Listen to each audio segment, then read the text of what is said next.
Being a new parent is a wonderful and exciting time. Every day, you're learning more about what you can do to keep your little one happy, cozy, and safe. One of the things parents should know about is SIDS, which stands for Sudden Infant Death Syndrome. SIDS is rare, but is the leading cause of death for infants 1 month to 1 year of age. To help protect your baby from SIDS, always put her to sleep on her back. When she's awake, spending time on her side and tummy is good for muscle development and to prevent the back of the head from flattening. Keep soft items such as pillows, blankets, and stuffed animals out of her crib. Use a firm mattress and tightly fitted sheets. Skip all bumper pads too. They can restrict your baby's breathing if her face presses against them. Make sure that your crib slats are spaced no more than 2 3/8 inches apart. Offer a pacifier at night. Research has shown that it can help prevent SIDS.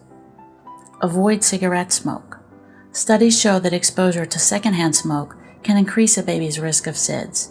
So can smoking during pregnancy. Lastly, don't sleep with your baby anywhere, even the couch. She could be suffocated by a pillow or a loose blanket, or you could roll over on her. His name was Darius. He was my firstborn. He was everything I could have imagined in my first child. He was awesome. He was awesome, and being a mom was awesome. And it was really hard to lose him.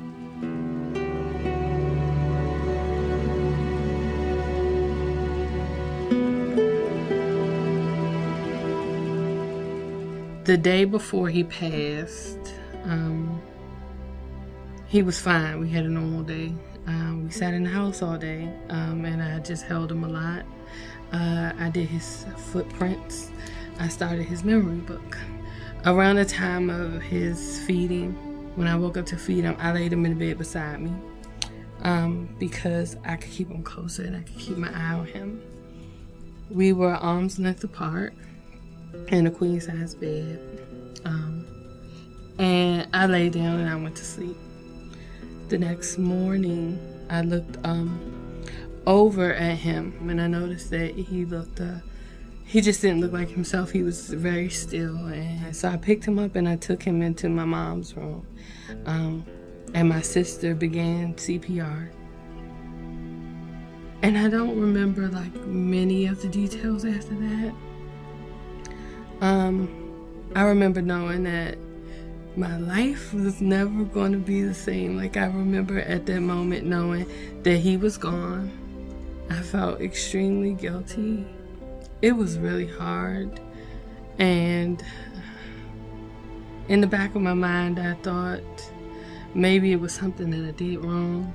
And I remember calling the coroner, and I pressed her really hard. And then when she came back and told me she couldn't tell me anything. The reason that I talk about him and I try to share his story and my story, as hard as it is, because that way maybe people will use the information and follow the steps. This program will cover putting your baby on her back to sleep, safe sleep environments, using pacifiers for sleep, smoking and alcohol, breastfeeding, avoiding overheating, and well baby visits.